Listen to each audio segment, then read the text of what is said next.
अपने अंदर सैकड़ों रहस्य छुपाए हुए हैं। उनमें से एक है शनाए टिंबिश्का नाम की नदी, जिसे असल में उबलती हुई नदी कहना ज्यादा ठीक रहेगा। ये रिवर दुनिया की इकलौती बॉइलिंग रिवर है। इस रिवर की लंबाई 6.4 किलोमीटर है। इस रिवर में जो भी जीव गिरा वो कभी नहीं बचा, और बचे भी तो कैसे, क्योंकि इसका टेम्परेचर 100 डिग्री सेल्सियस तक का है, जो मिनटों में किसी इंसान तक को उबाल देगा। साइंटिस्ट के अनुसार ऐसी किसी उबलती हुई नदी का होना असंभव है। बस एक ही कारण है जिसकी वजह से कोई नदी इतनी उबल सकती है, वो है नदी के आसपास के इलाके में कोई सक्रिय ज्वालामुखी होना चाहिए। लेकिन मजेदार बात तो ये है कि इस नदी के सबसे पास का सक्रिय ज्वालामुखी पूरे 700 किलोमीटर की दूरी पर है। इसलिए साइंटिस्ट इसके उबलने का कारण पता नहीं लगा पा रहे, और ये रहस्य आज भी बरकरार है। भूवैज्ञानिक आंद्रे रूजो के अनुसार अगर कोई आधा सेकंड से भी कम समय अपना हाथ नदी के पानी में डुबोए रखे तो हाथ पर जलने के 3rd डिग्री घाव हो जाते हैं। इसमें किसी के भी गिरने से मौत हो सकती है। आप इस बारे में क्या सोचते हैं, कमेंट करके जरूर बताइए। वल्केनो या ज्वालामुखी का नाम आते ही आग और लावा उगलती पहाड़ियों का दृश्य मन में उभरता है, मगर आपको ये जानकर आश्चर्य होगा कि हमारी धरती पर अनेक ज्वालामुखी ऐसे भी पाए जाते हैं जो आग और लावा की जगह कीचड़नुमा गाद उगलते हैं। इनसे कुछ ग्रीन हाउस गैसें भी निकलती है। प्रकृति की इस अनोखी रचना को पंख ज्वालामुखी या मड वल्केनो कहते हैं। मड वल्केनो वहां पाए जाते हैं जहां गाद या चिकनी मिट्टी के तरल संस्तरों जैसी उपसतह टेक्टोनिक गतिविधि का दबाव झेलते हैं, और इनमें हाइड्रोकार्बन गैस का जमाव होता है।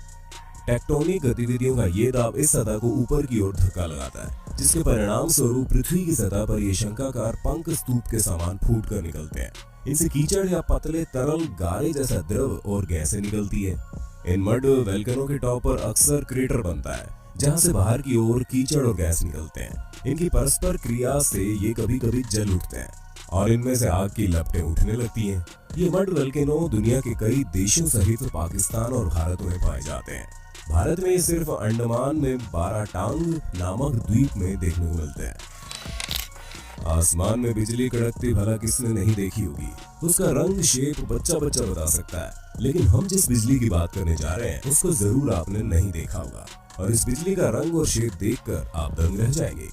बिजली कड़कने के दौरान जमीन से करीब 50 से 90 किलोमीटर की ऊंचाई पर आप इस तरह की अनोखी बिजली कड़कती देख सकते हैं, जिन्हें स्प्राइट्स या फिर जेलीफिश लाइटनिंग बोलते हैं।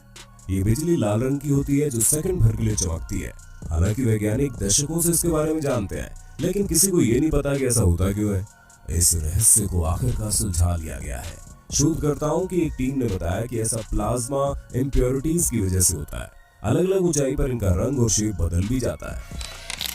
मोंटेनीग्रो के एक छोटे से गांव डिनोसा में एक शहतूत के पेड़ से झरने की तरह पानी निकलता है, जिसे देख लोग हैरान हो जाते हैं जब भी वहां भारी बारिश होती है। शहतूत का ये पेड़ एक झरने में तब्दील हो जाता है।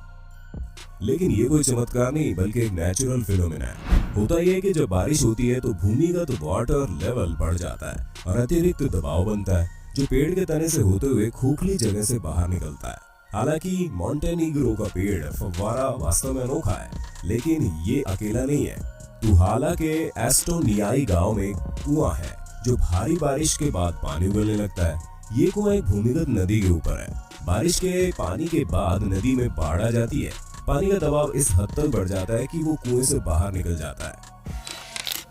रिंगिंग रॉक्स पेंसिल्वेनिया में पहाड़ी की चोटी पर एक रहस्यमय चट्टानों से भरा क्षेत्र है, और कोई नहीं जानता कि ये चट्टानें यहाँ पर क्यों और कैसे आई। ये चट्टानें इसीलिए लोगों के लिए रहस्य है क्योंकि इन चट्टानों पर चोट मारने पर किसी म्यूजिकल इंस्ट्रूमेंट की तरह मनमोहक आवाज निकलती है, और हर चट्टान की अपनी अलग आवाज है। लोग यहाँ आकर इन्हें खूब एंजॉय करते हैं। और सिर्फ ये नहीं बल्कि दुनिया भर में ऐसी चट्टानें पाई जाती है, और अपने भारत में कई जगहों पर आपको ऐसी चट्टानें देखने को मिल जाएंगी, जिसका उपयोग पिलर के तौर पर कई मंदिरों में भी किया गया है।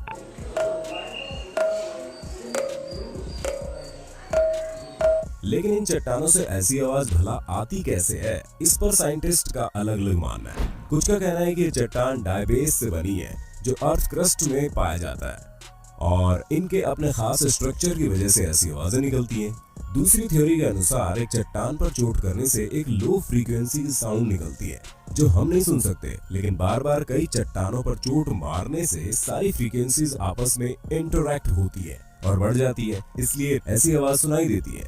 लेकिन शोर कोई नहीं है, इसलिए रहस्य आज भी बना हुआ है। अगर ये चट्टान आपके शहर में मौजूद है तो कमेंट करके बताइए। आपने जमीन से लेकर पानी तक कई तरह की बर्फ की फॉर्मेशन देखी होगी। अगर आप बहुत अधिक ऊंचाई वाले ग्लेशियरों पर जैसे कि एंडीज पहाड़ों पर जाएंगे तो आपको बर्फ की एक अनोखी फॉर्मेशन देखने को मिलेगी। इस फॉर्मेशन को पेनिटेंट कहते हैं। यहाँ की कठोर बर्फ लंबे पतले ब्लेड जैसा रूप ले लेती है और सूर्य की सामान्य दिशा की ओर मुंह करके फैली होती है। इनका बेस मोटा होता है और टिप पतली। पेनिटेंट्स गुच्छों में बनते हैं और इनके आपस के बीच में गैप होता है। ये कुछ सेंटीमीटर से लेकर 6 फुट तक के हो सकते हैं, लेकिन 15 फुट तक की ऊंचाई वाले पेनिटेंट को भी रिकॉर्ड किया गया है। वहीं वैज्ञानिकों का मानना है कि बृहस्पति के चंद्रमा यूरोपा की विषुवतीय क्षेत्र में करीब 50 फीट ऊंची बर्फ की धारदार पेनिटेंट्स फैले हुए हैं। लेकिन अब सवाल उठता है कि ये फॉर्मेशन बनती कैसे है। दरअसल ये तब बनते हैं जब सूर्य की किरणें एक निश्चित एंगल से बर्फ को सीधे पिघलाए बिना भाप में बदल जाती है। इस प्रोसेस को सब्लिमेशन कहा जाता है और बर्फ में मौजूद इम्प्योरिटीज भी एक अहम रोल निभाती है। लेकिन साइंटिस्ट में इसको लेकर अभी भी रहस्य बना हुआ है और आपस में मतभेद भी। भारत में पश्चिमी घाट पर एक जंगल है। यदि आप रात को देख लेंगे तो प्रकृति का अद्भुत करिश्मा देख चौंक जाएंगे। हालांकि ये जंगल हाथी समेत कई खूंखार जानवरों से भरा पड़ा है और ये जंगल कई रहस्यों वाला भी है। वाइल्ड लाइफ टूरिस्ट का दावा है कि पश्चिमी घाट का ये जंगल रात में जगमगाता है। ये दुर्लभ फिनोमेना होता है जिसकी वजह से साल के कुछ हफ्ते यहाँ रात को जंगल चमकता हुआ दिखता है। साइंटिस्ट का अनुमान है कि ये बायोल्यूमिनेसेंट फंगस की वजह से होता है जो रात को चमकता है। जैसा हमने आपको लास्ट वीडियो में कुछ ऐसे बीचेस के बारे में बताया था ना, बायोल्यूमिनेसेंट फंगस पेड़ पौधों की छाल और टहनियों के सड़ने से बनती है। नमी के कारण बायोल्यूमिनेसेंट फंगस जंगलों में ज्यादा हो जाती है। महाराष्ट्र और गोवा से सटे पश्चिमी घाट के जंगलों में ऐसा ज्यादा देखने को मिलता है। ये फंगस छोटे मशरूम के आकार के होते हैं। ये एक घना जंगल भारत के पश्चिम तट से लेकर केरल के दक्षिणी तट तक 1600 किलोमीटर में फैला हुआ है। ये एशियाई हाथी, बाघ और खास ब्लैक पैंथर के लिए मशहूर है। ज्यादा खोज न हो पाने के कारण ये आज भी साइंटिस्ट के लिए पहेली बना हुआ है। ऐसे एक अनोखा जंगल पोलैंड में भी है। इस जंगल के सभी पेड़ों का निचला हिस्सा एक ही तरह बड़ा होता है। यहाँ 1930 के आसपास पाइन पेड़ों का उगना शुरू हुआ। माना जाता है कि प्राकृतिक रूप से मुड़े हुए पेड़ पाने के लिए यहाँ पेड़ लगाए गए, लेकिन इसका रहस्य कोई नहीं जानता। मेडूसा। मेडूसा का नाम तो आपने सुना ही होगा, जिसके बालों की जगह सांप थे और जो भी उसकी आंखों में देखता वो पत्थर का बन जाता। खैर ये तो ग्रीक पौराणिक कथाओं की बात है, लेकिन ऐसा ही एक कुआं हकीकत में मौजूद है। इस कुएं में गिरने वाली पत्तियां, लकड़ियां या फिर जीव सब कुछ पानी के गिरने के कुछ समय बाद पत्थर में बदल जाते हैं। इंग्लैंड के न्यूरजबरो में स्थित इस कुएं को स्थानीय लोग दैत्यों का कुआं मानते हैं। यहाँ आज भी 18वीं सदी के विक्टोरियन टॉप हैट जैसी चीजें देखने को मिलती है। टेडी बियर, साइकिल और केतली जैसी ये चीजें अब पूरी तरह से पत्थर में बदल चुकी हैं। अब ये पर्यटन स्थल के रूप में विकसित होता जा रहा है और लोग कुएं से गिरते पानी के नीचे अपना सामान लटका देते हैं, जिसे बाद में उसे पत्थर में बदलता देख सके। एडवेंचर ट्रिप पर आने वाले लोग यहाँ अपना कुछ सामान छोड़ जाते हैं और फिर कुछ हफ्तों बाद उसे पत्थर में बदलता हुआ देखने आते हैं। वैसे हाई मिनरल की मौजूदगी के कारण ऐसा होना सामान्य बात है, लेकिन ऐसा होने में लगभग 100 साल लग जाते हैं। जिसके विपरीत यहाँ इस कुएं में ऐसा कुछ ही हफ्तों में हो जाता है, इसलिए साइंटिस्ट के लिए ये रहस्य बरकरार है।